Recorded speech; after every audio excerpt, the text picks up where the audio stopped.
بسم الله الرحمن الرحيم الرحمن علم القرآن خلق الإنسان علمه البيان الشمس والقمر بحسبان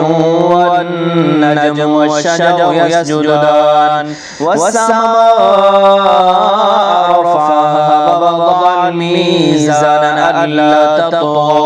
ألا تطغوا في الميزان وأقيموا الوزن بالقسط ولا تخسروا الميزان والأرض وضعها للأنام فيها فاكهة والنخل ذات الأكمام والحب ذو العصف والريحان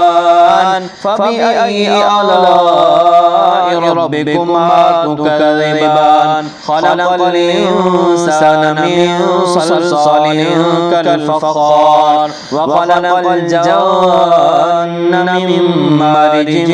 من نار فبأي آلاء ربكما تكذبان رب المشرقين ورب المغربين فبأي آلاء ربكما تكذبان مرج البحرين يلتقيان بينهما برزخ لا يبغيان فبأي آلاء ربكما تكذبان يخرج منهما اللؤلؤ والمرجان فبأي آلاء ربكما تكذبان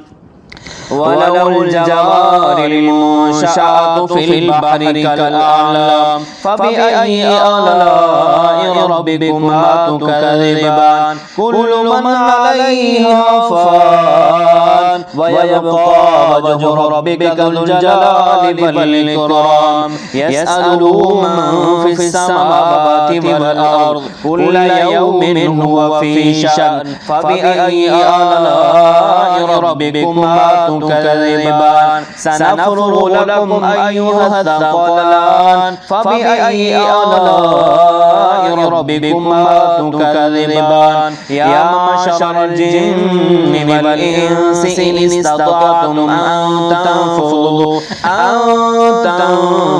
من أقطار السماوات والأرض فانفذوا لا تنفذون إلا بسلطان فبأي آلاء ربكما تكذبان يرسل عليكما شواظ من نار ونحاس فلا تنتصران فبأي آلاء ربكما تكذبان فإذا انشقت السماء فكانت وردة كالدهان فبأي آلاء ربكما تكذبان فيومئذ لا يسأل عن ذنبه إنس ولا جان فبأي آلاء ربكما تكذبان يعرف المجرمون بسيماهم فيؤخذ بالنواصي والأقدام فبأي آلاء ربكما تكذبان هذه جهنم التي يكذب بها المجرمون يطوفون بينها وبين حميم آن فبأي آلاء ربكما تكذبان ولمن خاف مقام ربه جنتان فبأي آلاء ربكما تكذبان ذواتا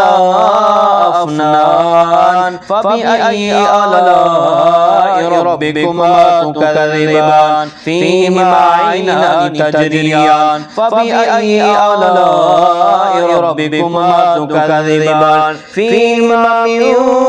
كل فاكهة زوجان فبأي آلاء ربكما تكذبان متكئين على فرش بطائنها من استبرق وجنى الجنتين دان فبأي آلاء ربكما تكذبان فيهن قاصرات الطرف لم يطمثهن إنس قبلهم ولا جان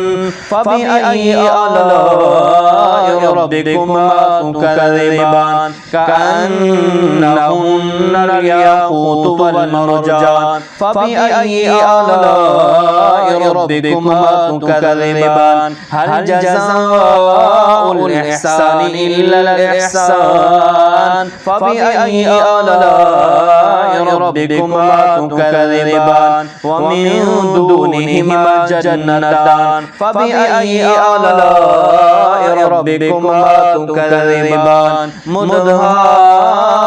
مدهامتان فبأي آلاء ربكما تكذبان فيهما عينان نضاختان فبأي آلاء ربكما تكذبان فيهما فاكهة